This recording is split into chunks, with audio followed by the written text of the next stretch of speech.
नमस्कार दोस्तों, मैं हूं पूजा कुमारी। तो चलिए जानते हैं राजस्थान की 50 फटाफट खबरों को 10 मिनट में। उससे पहले आप इस वीडियो को कहां से देख रहे हैं कमेंट में जरूर बताएं। राजस्थान में भजनलाल शर्मा की सरकार में घट गया पूर्व सीएम वसुंधरा राजे का कद, कैबिनेट से खास नेता बाहर। राजस्थान में भजनलाल शर्मा की कैबिनेट का विस्तार हो गया है। कुल 22 मंत्रियों को शपथ दिलाई गई है। भजनलाल शर्मा के मंत्रिमंडल में 16 नए चेहरों के साथ साथ पुराने चेहरों को भी काफी मौका दिया गया है। हालांकि कई बड़े नेताओं को मंत्रिमंडल में जगह नहीं मिली है। पूर्व सीएम वसुंधरा राजे के खास 2 नेताओं को ही शामिल किया गया है। इनमें से एक पूर्व विधायक का बेटा शामिल है। पूर्व मंत्री गजेंद्र सिंह खिसवर और पूर्व मंत्री नंदलाल मीणा के बेटे हेमंत मीणा को जगह मिली है। हालांकि पूर्व मंत्री सुरेंद्र पाल सिंह टीटी को मंत्री बनाया गया है, लेकिन फिलहाल वह चुनाव लड़ रहे हैं।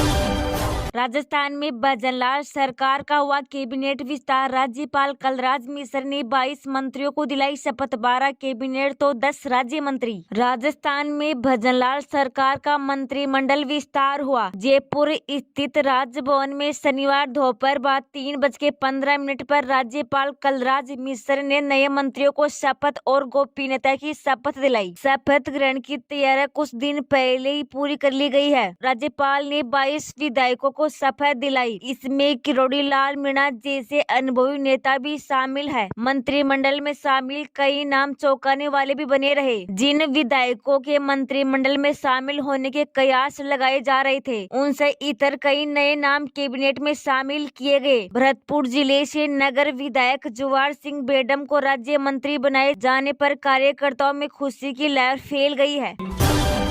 पीएम मोदी अयोध्या में स्टेशन एयरपोर्ट का किया उद्घाटन। बोले, आज यहाँ प्रगति का उत्साह है। कुछ दिन बाद परंपरा का उत्सव होगा। प्रधानमंत्री नरेंद्र मोदी अयोध्या दौरे पर है। यहाँ उन्होंने 8 किमी लंबा रोड शो किया। लोगों ने उन पर फूल बरसाए। इसके बाद मोदी ने अयोध्या स्टेशन का लोकार्पण किया। प्रधानमंत्री ने 6 वंदे भारत और 2 अमृत भारत स्टेशनों को हरी झंडी दिखाई। मोदी एक दलित धनीराम मांझी के घर पहुंचे। इसके बाद पीएम ने महर्षि वाल्मीकि अंतर्राष्ट्रीय एयरपोर्ट अयोध्या धाम का इनॉग्रेशन किया। उज्ज्वला की 10 करोड़वीं लाभार्थियों से मिलना सौभाग्य। मोदी बोले, मुझे यह एक और सौभाग्य मिला है। मुझे खुशी है कि उज्ज्वला योजना की 10 करोड़वीं लाभार्थियों के घर चाय पीने का मौका मिला। मोदी बोले, अयोध्या में हो रहे निर्माण हर राम भक्त के लिए भगवान के दर्शन और आसान बनाएंगे।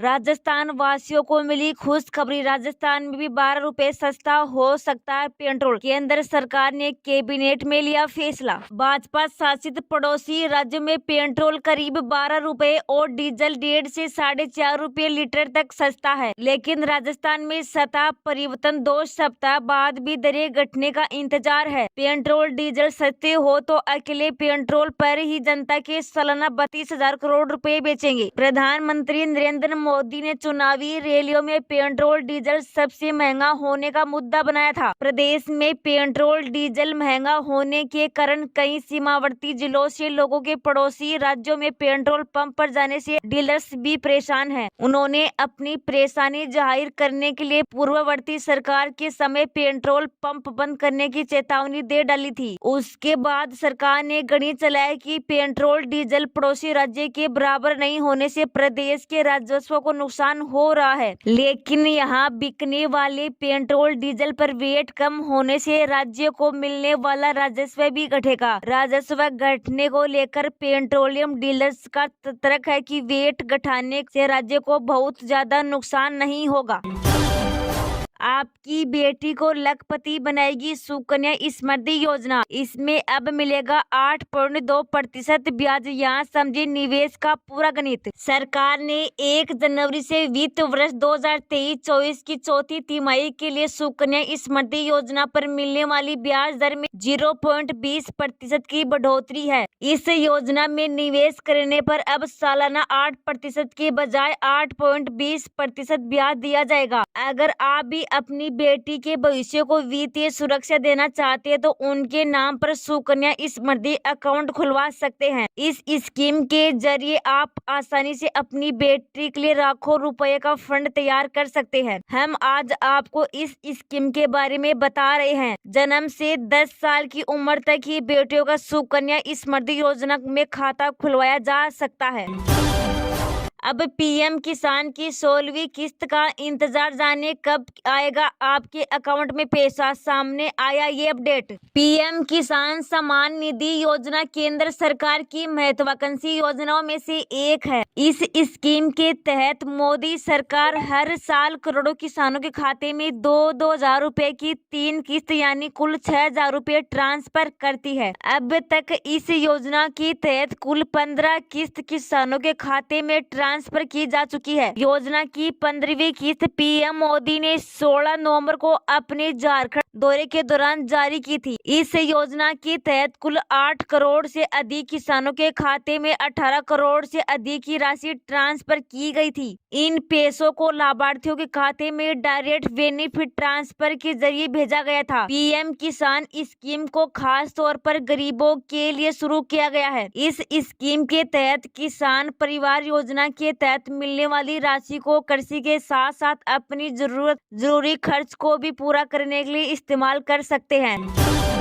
रामलला की प्राण प्रतिष्ठा में सोनिया, मल्लिकार्जुन खड़गे का जाना तय नहीं। कांग्रेस नेता जयराम रमेश ने कहा, सही समय आने पर पार्टी फैसला करेगी। अयोध्या में रामलला की प्राण प्रतिष्ठा में सोनिया गांधी और कांग्रेस अध्यक्ष मल्लिकार्जुन खड़गे जाएंगे या नहीं, यह अभी तक तय नहीं हुआ है। इस पर पार्टी सही समय आने पर ही फैसला करेगी। कांग्रेस नेता जयराम रमेश ने शुक्रवार को यह जानकारी दी। रामलला की प्राण प्रतिष्ठा 22 जनवरी को होनी है। इसमें सोनिया और खड़गे को भी निमंत्रण भेजा गया है। रामलला की प्राण प्रतिष्ठा कार्यक्रम में प्रधानमंत्री नरेंद्र मोदी, उत्तर प्रदेश के मुख्यमंत्री योगी आदित्यनाथ सहित 6 हजार दिग्गज शामिल होंगे। इनमें 4 हजार संत और करीब 22 हजार मेहमान हैं। 121 वैदिक और कार्यकंडी ब्राह्मणों के साथ यह भारत का सबसे बड़ा धार्मिक अनुष्ठान होगा। देश का ये पहला मामला, चुनाव से पहले ही सुरेंद्र पाल सिंह टीटी को मंत्री बनाया। गोविंद सिंह डोटासरा ने दिया बयान। मंत्रिमंडल गठन में भाजपा ने एक बार फिर चौंकाया। श्री करणपुर से प्रत्याशी सुरेंद्र पाल सिंह टीटी को बनाया मंत्री। प्रत्याशी को मंत्री बनाए जाने से सियासी चर्चाओं का दौर। पीसी चीफ गोविंद सिंह डोटासरा का बयान सोशल मीडिया प्लेटफॉर्म एक्स पर लिखा, भाजपा का अहंकार 7वें आसमान पर है। देश में यह पहला मामला है। चुनाव से पूर्व भाजपा ने अपने प्रत्याशी को मंत्री बनाया है। दोपहर 3:15 में राजभवन में राज्यपाल कलराज मिश्र ने कुल 22 मंत्रियों को शपथ दिलाई। नए साल से पहले भारत में कोरोना ने पकड़ी रफ्तार। देश में मिले 743 नए केस, 7 लोगों की हुई मौत। एक्टिव केसों की संख्या बढ़कर 3997 हुई। साल 2023 के खत्म होने में कुछ ही घंटे बाकी है, लेकिन देश में कोरोना की रफ्तार कम होने को नहीं ले रही है। भारत में पिछले 24 घंटों में कोविड-19 के 743 केस सामने आए हैं। केंद्रीय स्वास्थ्य मंत्रालय के अनुसार बीते 24 घंटों में कोरोना वायरस के 743 मामले दर्ज किए गए। देश में एक्टिव केसों की संख्या बढ़कर 3997 हो गई है। केंद्रीय स्वास्थ्य मंत्रालय के आधिकारिक आंकड़ों के अनुसार पिछले 24 घंटों के दौरान 7 लोगों की मौत हुई है। केरल में 3, कर्नाटक में 2 और छत्तीसगढ़ और तमिलनाडु में 1-1 लोगों की कोरोना वायरस से मौत हुई है। देश में एक दिन पहले 797 नए केस मिले थे। हालांकि एक दिन देश में कोरोना के केसों में कमी दर्ज की गई है। हालांकि मौत का आंकड़ा एक दिन पहले के मुकाबले बढ़ा है। शुक्रवार को कोरोना से 5 लोगों की जान गई थी, जबकि आज 7 लोगों की हुई है। बता दें कि 28 दिसंबर तक देश में कोविड-19 के सब वेरिएंट JN1 के कुल 145 मामले दर्ज किए गए हैं। कोविड-19 के JN1 वेरिएंट का पहला मामला केरल में सामने आया था। इसे देखते देश भर में एडवाइजरी जारी की गई है। केंद्रीय स्वास्थ्य मंत्रालय ने बताया कि देश में साल 2020 के बाद से 4,50,12,484 केस सामने आए हैं। चुनाव जीतने के लिए बनाया फॉर्मूला नहीं है मोदी की गारंटी, पीएम ने कहा। नहीं टूटने दूंगा गरीबों का भरोसा। मोदी की गारंटी चुनाव जीतने के लिए बनाया गया कोई फॉर्मूला नहीं है, बल्कि यह गरीबों का भरोसा है और मैं इसे टूटने नहीं दूंगा। यह बातें प्रधानमंत्री नरेंद्र मोदी ने शुक्रवार को एक इंटरव्यू में कही। प्रधानमंत्री ने इस दौरान विपक्ष के बेरोजगारी और महंगाई से जुड़े सवालों के जवाब भी दिए हैं। पीएम मोदी ने यह भी कहा कि गरीबों का भरोसा उन्हें ऊर्जा देता है। उन्होंने यह भी कहा कि लोगों का यह भरोसा कायम रखने के लिए अपनी क्षमता से बढ़कर प्रयास करते हैं और आगे भी करते रहेंगे। पीएम मोदी ने कहा कि आज देश का हर गरीब जानता है कि मोदी अपने कर्तव्य से नहीं हटेगा।